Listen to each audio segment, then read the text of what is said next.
5-6 বিঘা মাটি পানি হলে কিভাবে কাটবো? ক্ষতি স্বীকার করে কাটতে হয়েছে, সুইট গেজ বাঁধা আছে।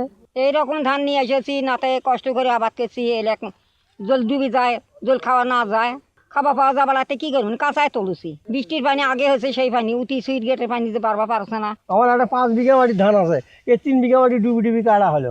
3 বিঘা মাটি কাটা হয় না এলাও, এই ধান খালি কাটি কেন কোনো মতো নিয়ে এসে আছে। আরও 2-2.5 বিঘা জমি ধান আলা আছে।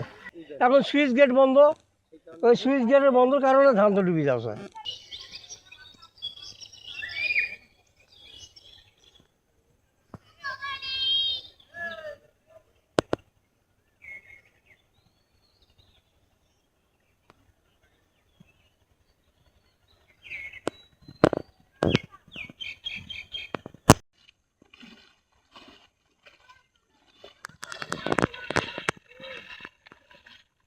ধান পাকে নাই, পাকে নাই, তাহলে কাটাছেন কে?